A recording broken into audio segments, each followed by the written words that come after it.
came on board and we got very lucky, but you really helped, and I want to thank you very much, really. We're with you all the way. Thank you very much. So Bobby, if you'd say, give him your thoughts, please. Well, thank you very much, Mr. President. I do want to say something, because I get a lot of credit for steering this administration toward the MAHA movement. But I joined the campaign in August. I joined President Trump in August and became, went from independent to his campaign. But it was in June that he made a speech specifically on this issue. It was a MAHA speech before MAHA existed. And I took note of that speech at the time and thought there's a potential here for a common ground. So I want to thank you for your vision, for your courage, for standing up. President Trump is a populist president. He's a president, he's blamed for giving money to billionaires and all this stuff. We hear about that all the time. But he is on the side of the middle class, the working class, the poor in this country, people.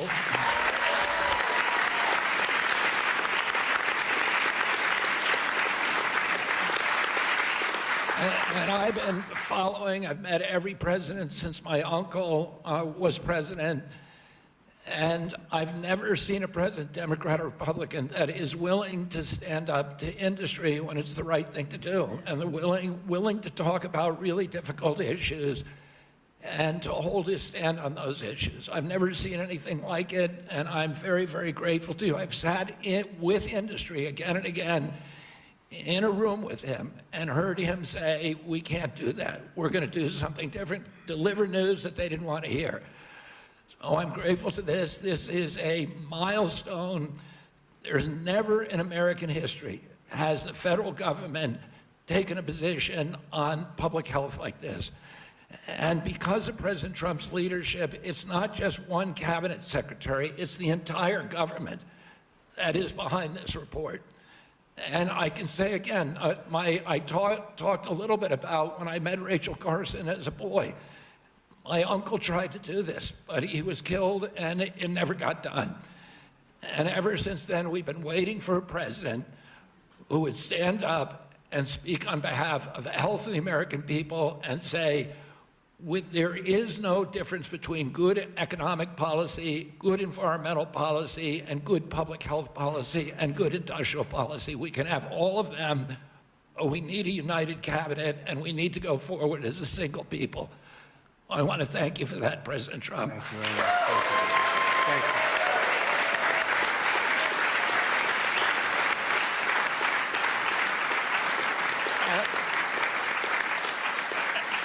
At its core, this report is a call to action for common sense.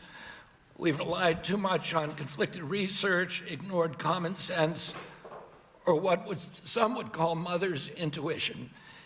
It's common sense that ultra-processed, nutrient-poor food contributes to chronic disease. It's common sense that excessive screen time and isolation lead to anxiety and depression, especially in children.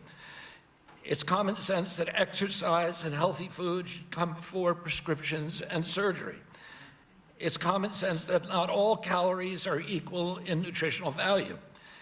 It's common sense that over-medicating kids is dangerous. It's common sense that we can celebrate the innovations of modern life while also demanding fearless inquiry into ameliorating the negative effects of medication, agriculture, and environmental practices. It's common sense that research funded by corporations deserves more scrutiny than independent studies. I'm so proud of this cabinet, and particularly Secretary Rollins and Administrator Zeldin, who, again, I'll say it a third time, work late nights, early into the morning to make this happen, and to all the leadership from the White House staff, beginning with Stephen Miller, and Heidi Overton, Dr. Heidi Overton, with Vince Haley.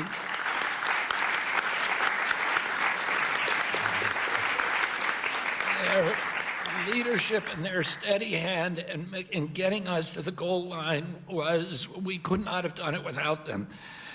They helped us grapple with weighty issues and committed this administration to solving large, complex challenges like children's health.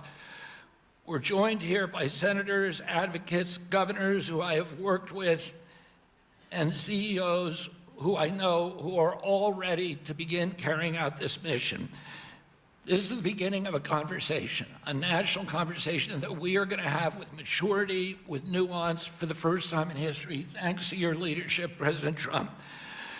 There is a reason that the Maha Moms sided with you, President Trump. It's because this administration has the bravery to tell the truth and solve problems through innovation and not nanny state regulation. President Trump, I'm honored to present you the Maha Report and work with this incredible cabinet that you have brought together to make our children healthy again.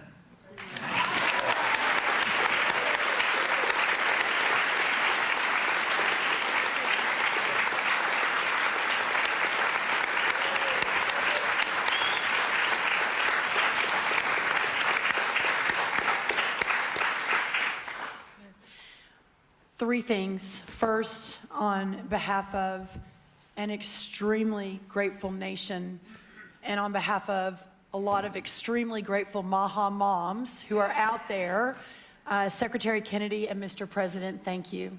I see a Maha Mom and Grandma and our amazing Chief of Staff right there, Susie Wiles. I see a Maha Mom and Caroline Levitt all across our cabinet. Sir, my oldest son, Luke, is here. Stand up, Luke. I am a Maha Mom of 4. And this hits particularly close to home for every single one of us in this room. That's the first thing. The second thing is that you mentioned, sir, in your remarks that we are on track to sign multiples of SNAP waivers to get junk food and sugary drinks out of our food stamp system. And I am so proud.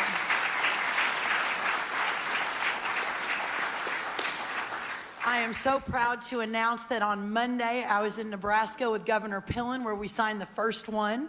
An hour ago, I signed the second one for Governor Braun in Indiana. He may not even know that. I've got it right here, sir. I also signed the third one, Governor Kim Reynolds of Iowa, about an hour ago.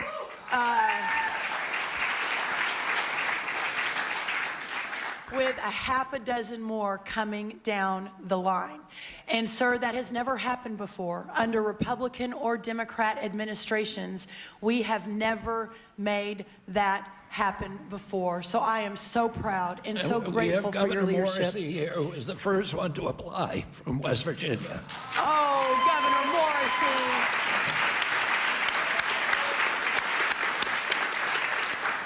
We will make sure you're at the top of the pile, sir. I apologize. Governor Sanders has been a leader. Governor Polis from Colorado.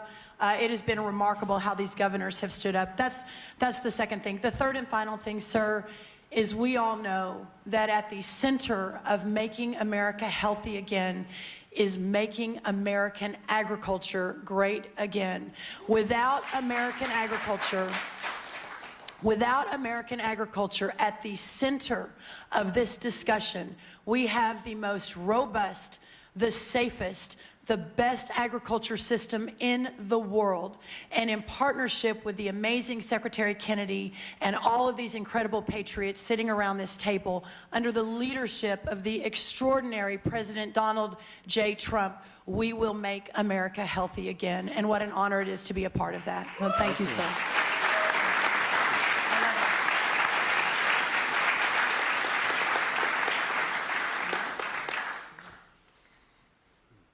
Mr. Policy Man, you want to say something? Big policy man here. Well, so much has already been said, but in your remarks, Mr. President, you made clear. This is Vince Haley, by the way.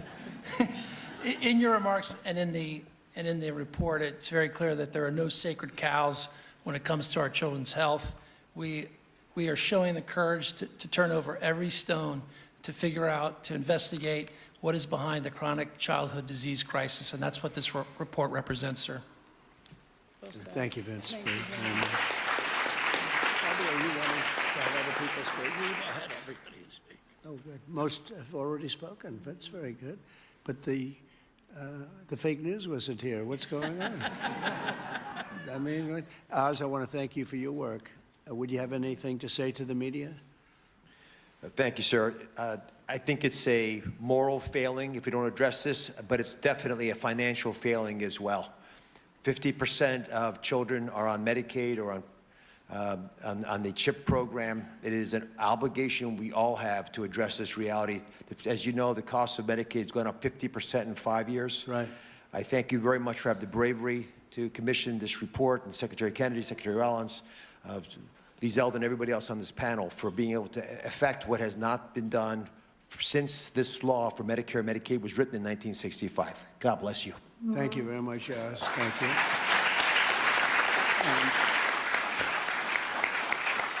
A man who's just so highly respected, Dr. Marty Makary. Would you say a couple of words, please? Thank you, Mr. President. The United States is the best in the world when it comes to proton beam therapy, CAR-T, sophisticated operations. But when it comes to the health of the population, it's been a 50-year failure. And we have got to change course, and it's not until you have had the courage to let us take on these giant issues, as Vince Haley said, without any sacred cows, that we've been able to change. And I think this will transform our healthcare system from a reactionary system where doctors are playing whack-a-mole to a proactive system. So thank you, Mr. President. Thank you very much. Thank you, man. Highly respected man. Jay, please say a few words. Thank you. Thank you, Mr. President. I said earlier already that it's shocking to me that what this report says, which is that our kids will live less long, less healthy, more unhappy lives than we will as parents. We can't have that. I'm so proud to be part of this moment because that doesn't have to be the future. We can change things by doing excellent gold standard science, understanding the root causes of all these problems, reversing it. And Mr. President, this is an enormously important moment because it's from this moment forward, we will reverse course so our kids will live longer than us, will live more healthy than us, and will be happier than we have been. Thank you. Thank you very much. Thank you. Thank you, Jay. Good job, too. I have to say we have the greatest farmers in the world, and we love our farmers, and we want to pay respect to our farmers, and we always will. And we won the farmers by a lot in the election, in every election, all 3 elections, and we won by a lot. And I will never forget that. And they are foremost in our thought. And representing, I think, the farmers better than just about anybody can do is Senator Roger Marshall. Could you say a couple of words, Roger, please? Mr. President, we're not tired of winning yet. Congratulations. What a week you've had overseas, one win after another, one big beautiful bill across the House floor this morning. You're the best closer in the game, and this is one of the greatest days of my life professionally speaking as well. And I just want to acknowledge my MAHA mom out here as well, that my wife, Lena, was a MAHA nurse and a MAHA mom and a MAHA grandma. Now, Lena, will you please stand up as well, my wife?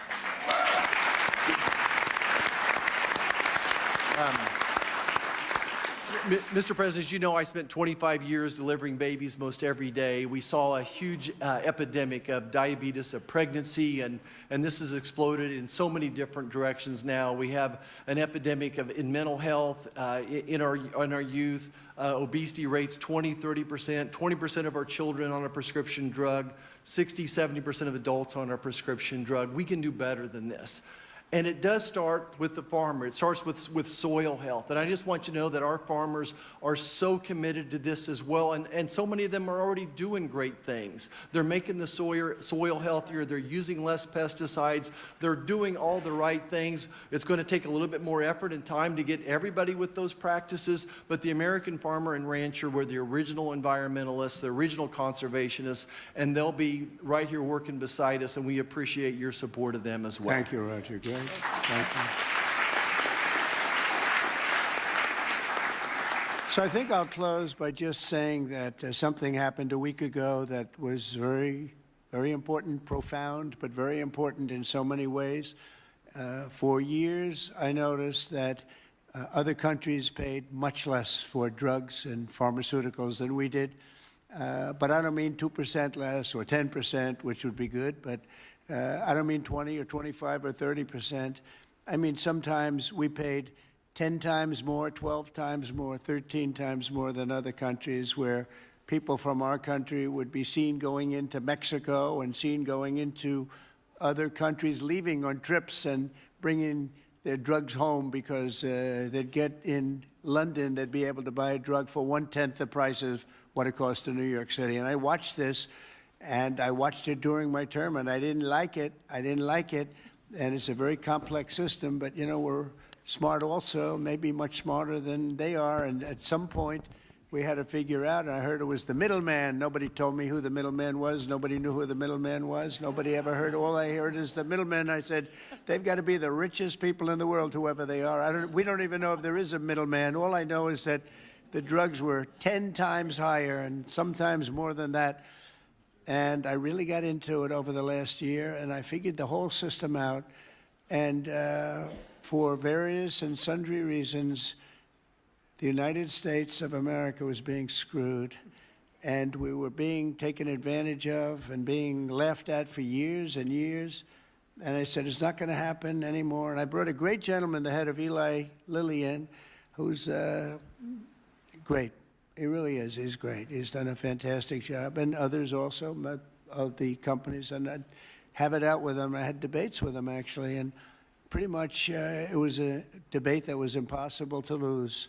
You had to be a real bad debater to lose that debate because they couldn't justify it. They tried to say, well, you know, we pay for research and development, and the United States has agreed to pay for 100%. I said, why? Why are we paying? And by the way, that wasn't even the number because it's still way too high if you took all the research and development. But you have other countries that are a lot more vicious than us in terms of their representatives. And they'd set a price for a drug, and they'd say, tell the United States to pay for the rest. We were subsidizing the whole world. And I said, we're not going to do that anymore. We've been a laughing stock for so many years. The last 4 years, we've been a laughing stock. I said it. We were a laughing stock, and now we're the most respected, and we're the hottest country in the world. We're going to remain that way. We're going to do that with drug costs, too. And so I said, I'm going to do something that's a very unpopular thing to do with a small number of people, mainly the people that own the drug companies and others. And I'm not even blaming them. They were able to get away with it. But it was really other nations that took advantage of us because the drug companies were under their thumb. And they would say, this is what I'm going to pay. And the European Union was right at the top of the list. Let me tell you, we're going to pay $20 for this, and we're not going to pay any more. And America would pay $240 for the same thing that they're paying $20. They said, tell America to pay for the rest. And for years, they went along aimlessly, and they did it. And I started making changes, and I'll never forget the end of my first term, which was very successful. We had the best stock market ever. We had the best economy ever of any president. We went up 88% in the stock market, as an example, and I think 116% in one of the other indices. And we had, we're doing well, but this whole thing with the drug costs always bothered me. And I started really studying it, and it's very complicated stuff. And I said, you know what? We are paying so much more, and I demanded favored nations. We're the biggest buyer, we're the best buyer, we're the most solid buyer, we're the one that paid for all of the research and development. And I said, we're going to do something that's earth-shattering. So at the end of my first term, I was so proud because it's the first time in 28 years that any president reduced drug prices during the course of 4 years. And you know what the number was? 1/4 of 1%. But it was down 1/4. Think of it, 1/4 of 1%. Very little. Essentially, they remained the same. But I wanted to get it down, and I was so proud. I thought I was the greatest guy in the world. I took it down 1/4%, and I had news conferences. I was bragging. I'm the only one that did it 28 years. And then I said, that's not very much because we were still paying so much more. And I decided I've got to break the system. And it's the most powerful lobby in the world, the drug company. Most powerful they are, the most powerful. And I'm not saying bad, good. I'm not saying anything, but they have tremendous power over the Senate, over the House, over the governors, over everybody. And they spend more money, billions and billions of dollars. And I said, I don't care. I have to do what's right. And I declared a favored nations, most favored nations where the United States from now on is going to pay the exact same price as the lowest price anywhere in the world. In other words, if you take... Right? In other words, if you take the country that's paying, and let's say in a certain part of, there may be some country out there that pays a little bit less for very good reasons because of the fact, a thing called poverty or whatever, but we take the lowest country, say European Union countries as a whole, that would be fine, or take individual countries within the European Union, or take various countries that nobody's even heard about. We pay the lowest. And what that's going to mean, and I'd like to put somebody to police it because it should start immediately. It shouldn't start in 2 years, 3 years, 5 years. They'll say, yes, it kicks in. They always say kicks in, Marty. It kicks in, sir, in 4 years, and then 4 years they get it changed. It should mean, so remember I told you I was happy with 1/4%. It could mean anywhere from 70% to 89% reduction in drugs and pharmaceuticals. That's a little different, right? And I've actually had some congressmen call me and they say, sir, can we talk about this? I said, no. They wanted to talk because, there's tremendous power against them. And I understand that. And every one of them was covered. Senators were. I see Roger smiling, and Roger probably was too. But you know what? He wants to do the right thing, right? He wants to do the right thing. And we're doing the right thing. We're taken advantage of, and forget the drug companies, we're taken advantage of by other countries that insisted with the drug companies that they were going to pay X dollars, and we're not paying any more, and you're not doing business here. And they were nasty about it because these people are almost sort of afraid of them. And we are going to now get a reduction in drug costs of up to 89% in some cases, but 50% would be a bad number. So think of that. 50% versus 1/4%. Think of that, 85, 89, 91, 72%. It's going to be massive numbers. It's going to be incredible for Medicaid, incredible for all forms of health care. Medicare is going to have a huge impact, so big that nobody can calculate it. I mean, this thing could drop by 25, 30%. The drugs are a very big part of it, right? So very big part. So it'll affect everything. It'll affect your whole life. The amount of money you're going to be saving is going to be incalculable. Nobody can believe I had the courage to do it. I don't think it's courage. I think it would have been courage not to do it. I tell you what, not to do it would have taken far more courage because I was tired of it. And I was listening to these guys, and they make a lot of money every year, millions and millions of dollars a year. And I agree, because at the beginning, because of the complexity, you'd walk out of a room, you'd hear them talking, and, they almost convinced you that it's a great system, it's a wonderful system, even though we were paying 10 times more. That's why they make $30 million a year, because they were good, but not any longer. And one of them just threw up his hands after I was just pounding on him. He said, I can't do it anymore. It's the hardest thing I have to do is trying to justify this damn thing.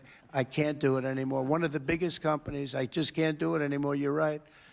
And as soon as he said that, that was like incredible, because I understood exactly he couldn't do it. He said it's the hardest thing he had to do is trying to justify why we're paying $200 for something and somebody else is paying $12. That is a neighboring country. Take Canada.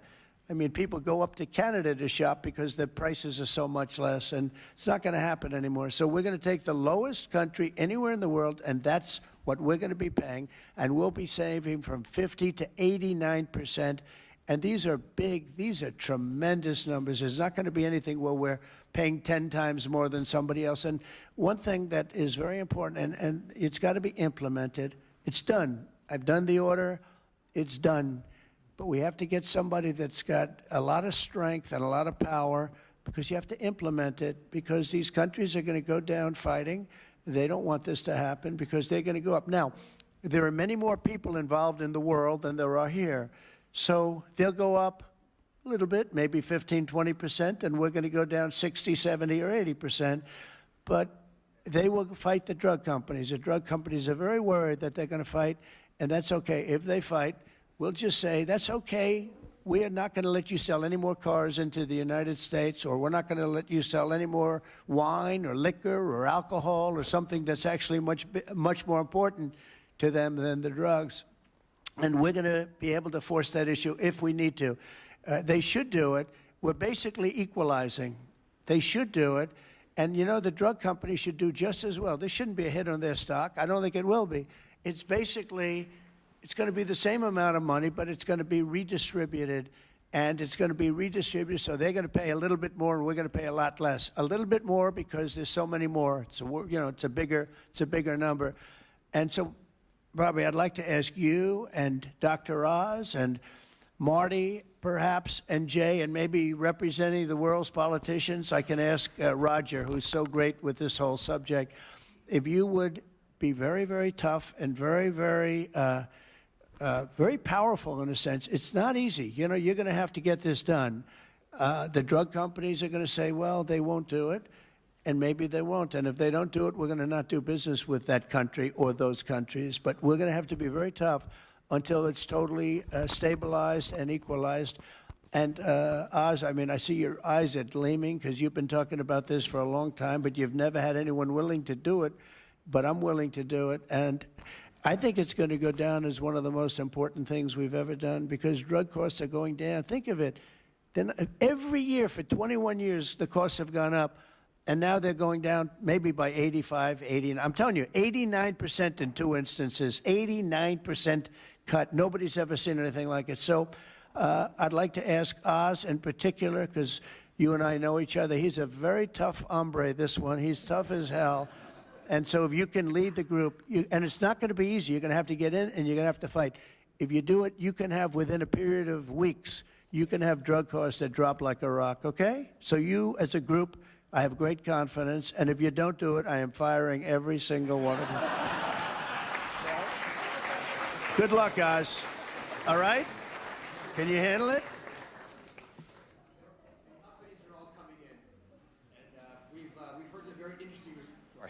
The companies are all coming in. We've had some very promising interactions. So Okay, good. I Well, give me a you're little gonna time to the be a ones. tough hombre. You'll do a great job. I have no doubt about it. Thank you very much. Any help, I will be there to help you, okay? But you mentioned something that has not been discussed in the past. People have talked about drug prices in a silo and in isolation. But when you start going to the countries where they give discounts to because they're getting beaten up there and you support these companies, they see a huge upside potential, and even greater than the numbers you mentioned.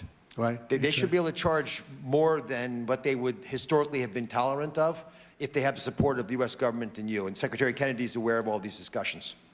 Well, they were artificially low and artificially high. We were artificially high. They were artificially low. We're not going to let that. And I think you're going to be able to handle it pretty easily. But speed is very important because we can do this immediately. This doesn't take 2 years, 3 years. It doesn't take a month. So do the best you can. Thank you very much. Thank you, everybody. Thank you very much.